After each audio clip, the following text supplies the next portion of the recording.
Assalamualaikum warahmatullahi wabarakatuh. Alhamdulillah.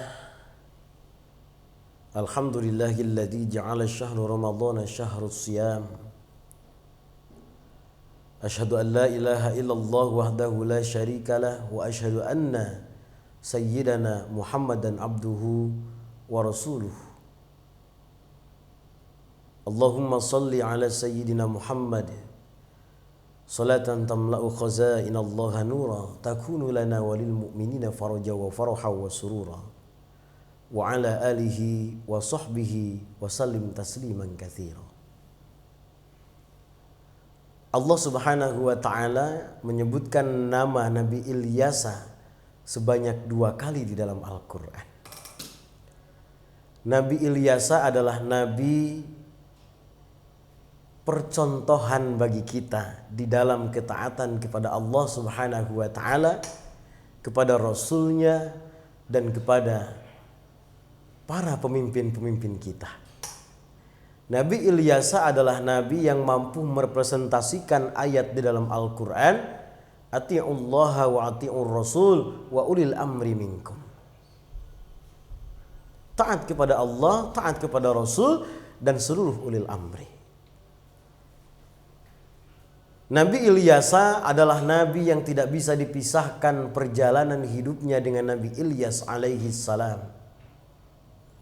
Di mana dalam sebuah riwayat disebutkan bahwa Nabi Ilyasa dianggap sebagai anak sendiri oleh Nabi Ilyas alaihi salam. Suatu ketika Nabi Ilyas alaihi salam dikejar-kejar oleh kaumnya, yakni Bani Israel. Nabi Ilyas bersembunyi di sebuah rumah, dan rumah tersebut adalah rumah milik seorang ibu yang memiliki seorang anak yang sedang dalam keadaan sakit. Ibu tersebut adalah ibu dari Nabi Ilyasa alaihi salam. Kemudian karena Nabi Ilyas alaihi salam merasa berhutang budi kepada seorang ibu ini, maka Nabi Ilyas alaihi salam berdoa kepada Allah Subhanahu wa taala untuk kesembuhan Nabi Ilyasa. Maka Allah pun mengabulkan doa Nabi Ilyas alaihi salam sehingga Nabi Ilyasa disembuhkan oleh Allah Subhanahu wa taala. Dan ini pula yang menjadi daya tarik Nabi Ilyasa alaihi salam untuk belajar kepada Nabi Ilyas alaihi salam. Maka Nabi Ilyasa yang masih belia saat itu kemudian belajar kepada Nabi Ilyas alaihi salam. Nabi Ilyas pun secara ikhlas dan ridha mengajari Nabi Ilyasa alaihi salam. Hingga Allah Subhanahu wa taala mengangkat harkat, derajat, dan martabat keduanya. Bahkan 2 ayat yang menyebutkan tentang Nabi Ilyasa alaihi salam, Allah menyebutnya bahwa Nabi Ilyasa alaihi salam, Nabi Zulkifli alaihi salam, Nabi Ismail, dan lain sebagainya adalah nabi yang Allah berikan keutamaan dan diangkat harkat, derajat, dan martabatnya. Kenapa? Karena kelak suatu hari nanti Nabi Ilyasa adalah nabi yang menjadi seorang raja yang sangat adil dan bijaksana di kalangan orang-orang Yahudi. Karena Nabi Ilyasa adalah raja yang bijaksana. Dalam riwayat lain disebutkan Nabi Ilyasa tidak memiliki keturunan. Begitu juga dengan Nabi Ilyas yang diangkat oleh Allah Subhanahu wa taala. Yang dipanggil oleh Allah Subhanahu wa taala. Dakwahnya dilanjutkan oleh Nabi Ilyasa alaihi salam. Di akhir hayatnya Nabi Ilyasa alaihi salam karena tidak memiliki keturunan, dia pun melakukan sebuah sayembara untuk mencari seorang raja yang mampu melanjutkan estafeta kepemimpinannya. Nabi Ilyasa alaihi salam adalah nabi yang lembut, nabi yang penuh kasih sayang, nabi yang mencontohkan dakwah yang rahmatan lil alamin, dakwah yang damai. Sehingga Nabi Ilyasa alaihi salam adalah nabi yang selain di dunia Allah mengangkat harkat, derajat, dan martabatnya, di akhirat pun Allah Subhanahu wa taala mengangkat harkat dan derajat dan martabatnya.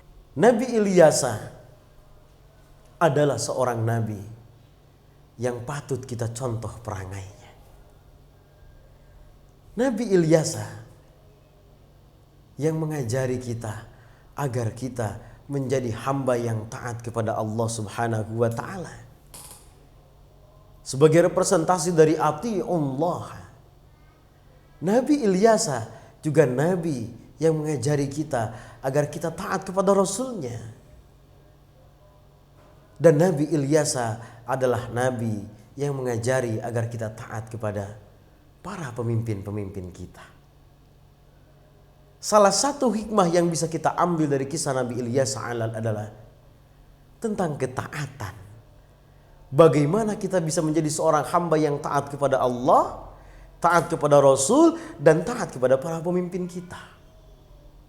Taat kepada siapapun yang memerintah kita, baik dalam keluarga, dalam sebuah lembaga, dalam sebuah institusi, dalam sebuah kehidupan bermasyarakat, dalam bernegara dan lain sebagainya. Kenapa? Karena ketaatan inilah justru yang menghantarkan Nabi Ilyasa alaihi salam mencapai makom derajat yang tinggi di sisi Allah Subhanahu wa taala. Sekaligus Allah pun memberikan gambaran kepada kita bagaimana orang-orang yang tidak taat kepada Allah, kepada Rasulnya, dalam hal ini Nabi Ilyasa, para pengikutnya yang tidak taat, mereka justru diberikan azab oleh Allah Subhanahu wa taala. Tidak mesti menunggu di akhirat kelak, tapi di dunia pun Allah berikan azab kepada Nabi Ilyasa alaihi salam. Kemudian hikmah yang lain yang bisa kita ambil daripada kepemimpinan dan keteladanan Nabi Ilyasa alaihi salam, kebijaksanaan, keadilan. Tidak mungkin seorang raja bisa diikuti oleh masyarakatnya kalau dia tidak adil. Tidak mungkin seorang raja bisa diikuti perintahnya oleh rakyatnya kalau dia tidak mengedepankan kebijaksanaan.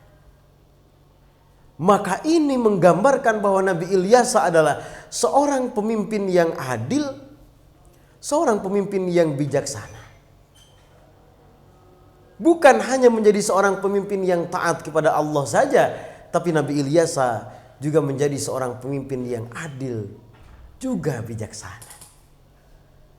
Maka nilai keadilan dan nilai-nilai kebijaksanaan inilah yang harus kita terapkan di dalam kehidupan kita.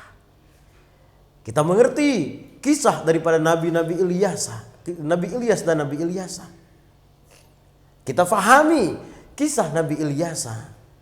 Kemudian kita teruskan dan kita lanjutkan untuk mengamalkannya dalam kehidupan sehari-hari. Ketaatan, keadilan, kebijaksanaan akan mampu menggapai derajat yang tinggi di sisi Allah Subhanahu wa taala. Billahi fi sabilil haq. Assalamualaikum warahmatullahi wabarakatuh.